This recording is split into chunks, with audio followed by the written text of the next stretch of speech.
At the most. Stephanie White has chosen Kelsey Mitchell over Caitlyn Clark, and that's just flat out the truth. Stephanie White wants to run this offense through Kelsey Mitchell, and she says it herself right here. She wants Kelsey Mitchell to keep firing. The Indiana Fever are at the center of a shocking controversy, and it's not about their record. The question on everyone's mind is head coach Stephanie White intentionally sabotaging her own superstar, Caitlyn Clark? On-the-record comments, baffling strategic decisions, and a clear preference for veteran Kelsey Mitchell suggest that the team's biggest obstacle might be its own leadership. This isn't just mismanagement, it's a power struggle that could force the biggest star in the WNBA out of Indiana. Well, this is not great. You remember in the offseason, Kelsey Mitchell was a free agent. And for a long period of time, I got the sense that she actually came kind of close to not coming back to the Indiana Fever. And I'm going to tell you why. When I watch her play, there's plenty of times I'm like, she thinks she is the superstar on this team. The whispers of favoritism became a roar when Coach Stephanie White's on-the-record comments revealed a shocking double standard. After a game where Kelsey Mitchell struggled from the field, White's message was clear and public. Let it fly, it's gonna go. It's a message of unwavering support, a green light to keep shooting no matter what. Yet that same grace doesn't appear to extend to Caitlyn Clark. Clark herself has mentioned that when she has an off night, the coaching staff's advice is to drive more and distribute the ball. This isn't just a coaching preference. It's a fundamental difference in how two-star players are being managed. And it's fueling speculation that this is Kelsey Mitchell's team and Caitlyn Clark is just a guest star. One of the first people to tell you guys, man, I knew something like this was going to happen. I spoke about this last week, man, when I told y'all Caitlyn Clark relationship with these players when that video came out and they really didn't acknowledge her. Now, I'm not saying this is Kelsey Mitchell's fault, but y'all know the old saying John the Liquidator says is looking real spooky. The numbers tell an even more compelling story. While both are all-star caliber players, the offensive philosophy at times seems to prioritize Mitchell, who has been with the team since 2018. In games Clark has missed, Mitchell's scoring average has been a robust 19.1 points per game. Even when both are on the court, there's a clear effort to run the offense through Mitchell, who led the team in scoring for 5 straight years before Clark's arrival. Analysts and fans have noted that the team's offense, which thrives on a fast pace, can stagnate when Clark is forced into an off-ball role, a strategy that seems to neutralize her greatest strengths as a playmaker and shooter. Ironically, even with this dynamic, Clark and Mitchell became the first teammates in WNBA history to each make over 100 three-pointers in a single season. 2023 season, the WNBA had grown by 40% viewership from 2022 to 2023. But with Caitlyn Clark's arrival, it's grown by 400% viewership. What that means is if the WNBA were to continue to grow at the rate it grew from 22 to 23, it would take until 2028 to do what Caitlyn Clark did this year. Okay. The Caitlyn Clark effect is not just a catchy phrase, it's an economic tidal wave. The WNBA has seen a massive surge in attendance and viewership, with Fever games driving a huge portion of the league's broadcast value. Merchandise sales have skyrocketed by over 500%, and the Fever franchise value is estimated to have quadrupled. The team's average home attendance jumped to over 17,000, a staggering increase from the 4,000 they averaged the previous year. This isn't just about one player's popularity, it's about the financial health and future of the entire league. So, why would the Fever appear to be actively minimizing the role of the player who is single-handedly driving this unprecedented growth?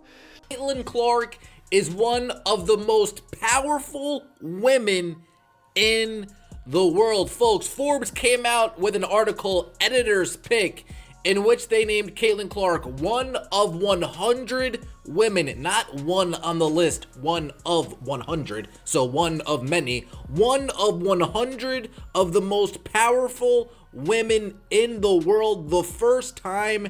The answer may lie in the locker room's unspoken power dynamics. Kelsey Mitchell is a WNBA veteran and a multi-time All-Star who recently re-signed with the Fever on a Supermax contract, a clear signal of her importance to the franchise. Coach White has publicly called Mitchell a cornerstone and a foundational piece for building a championship roster. While this loyalty to a long-serving player is understandable, it has created a narrative that the team is being built around Mitchell, even with a transcendent talent like Clark on the roster. This has led to a palpable tension, with some speculating that the system White keeps referring to is designed to protect the team's established hierarchy. Score. But her assist and rebounding is not where I want to see, quote unquote, somebody that's supposed to be the best player on the team. I bet in their eyes, that's not okay. It's not where it needs to be. Coach White's coaching philosophy has come under intense scrutiny. Her insistence on playing within a structured system at times seems to clash with Clark's more improvisational, high-risk, high-reward style of play. In a podcast appearance, White emphasized her philosophy of putting players in positions to be successful and adapting to her personnel rather than being set in her ways. However, critics argue that by trying to force Clark into a more conventional off-ball role, White is not only stifling her star player, but also handicapping her team's potential. After a loss where the offense struggled, White acknowledged her biggest concern with reintegrating Clark after an injury was maintaining ball movement, a comment some fans interpreted as a critique of Clark's playing style. The perceived hypocrisy is glaring to some. When Mitchell takes a contested shot from deep, it's veteran leadership. When Clark does it, it's often framed as annoyed, selfish play. Kelsey Mitchell was a free agent, and for a long period of time, I got the sense that she actually came kind of close to not coming back to the Indiana Fever. And I'm going to tell you why. When I watch her play, there's plenty of times I'm like, she thinks she is the superstar on this team. All right? Beyond strategy, there's a growing concern that the team isn't protecting its most valuable asset. Clark has been the target of numerous hard and often flagrant fouls since entering the league. In a now infamous incident, Chicago Sky's Chennedy Carter hip-checked Clark to the ground in an off-ball play that was later upgraded to a flagrant 1 foul. While the opposing coach called the play inappropriate, the response from the Fever's own sideline has often been seen as muted. After another game filled with physical altercations, Coach White acknowledged the physicality Clark faces, but offered a response that many fans found weak, stating, "It just is what it is." This has led to a narrative that not only is the league failing to protect its biggest star, but her own team is unwilling to forcefully advocate for her, leaving her to absorb the punishment. Two things are clear. If Caitlyn Clark plays in the All-Star game, it will set records. But now, because of her popularity, even if she doesn't, it will break records and be the second highest ever. The battle isn't just on the court, it's in the press conferences. The Fever's handling of the controversy has been a masterclass in deflection and mixed messages. When questioned about the team's offensive direction or Clark's role, the answers often feel vague and non-committal. After one game, White even joked, "Are you trying to get me fined again?" when asked about the physical play against her star. Meanwhile, her own players are taking to social media to voice their frustrations. Teammate Sophie Cunningham was recently fined $500 for a TikTok video that was critical of the league's officiating. This creates a confusing dynamic where the organization appears to be downplaying the issues publicly, while its players signal a very different reality, suggesting a significant disconnect between the front office and the locker room. Caitlyn Clark came out on the Sue Bird podcast and said that Stephanie White don't want her shooting. She said that Stephanie White said that, Caitlyn, if you're missing, just drive, don't keep shooting. All of this internal turmoil is happening while the clock is ticking on Clark's rookie contract. Under the current WNBA collective bargaining agreement, Clark signed a 4-year deal, but the final year is a team option. This means she can become an unrestricted free agent after the 2027 season. While 3 years may seem like a long time, the precedent for star players demanding trades in professional basketball is well established. If the perceived sabotage and lack of support continue, it's not unthinkable that Clark could seek an exit. The financial gap between her WNBA salary, around $85,000 per year, and her massive endorsement deals already highlights a pay disparity that will make her first free agency one of the most significant in league history. For a franchise that has seen its value and relevance explode, losing her would be catastrophic. This is Kelsey Mitchell's team, y'all.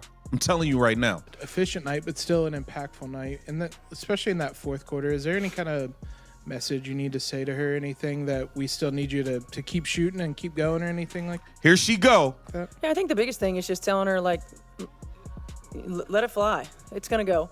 Let it fly. It's going to go. You've never heard her say that with Caitlyn. You've never heard her say that with Caitlyn. Keep shooting it. Let it fly. She's never said that. If anything, she looked pissed off on the sidelines when Caitlyn shoots. So what is the end game here? Is this a calculated strategy to humble a young superstar and assert the coach's authority? Or is it a case of a franchise being so loyal to its past that it's willing to sacrifice its future? Whatever the reason, the current situation feels unsustainable. The Fever aren't just mismanaging a player, they're risking the alienation of a fan base that has grown exponentially because of Clark. They are fumbling a golden opportunity to build a dynasty around a once-in-a-generation talent. So, at the end of the day, I don't believe this is going to work. But this is what Stephanie White wants. This is what Stephanie White wants. So at the end of the day, we'll see how it plays out. We're going to see, but I don't believe that, Caitlyn Clark is in a position to flourish with this head coach. She clearly doesn't mind Kelsey Mitchell shooting 24 times in a game, but she don't want Caitlyn shooting at all. The sad part is, Clark has remained professional through it all, continuing to produce at a high level despite the drama and the physical toll of a grueling season. But for how long can a player endure being targeted by opponents, seemingly unsupported by the league, and undermined by her own team's strategy? The league, the fans, and the sponsors are all watching. If the Indiana Fever continue on this path, they may find themselves with a team built around Kelsey Mitchell, just as they seem to have wanted. But they could be playing in a half-empty arena, watching from the sidelines as Caitlyn Clark takes her revolution to a new city, one that is ready to hand her the keys to the kingdom. And the Fever will be left with nothing but the echoes of what could have been.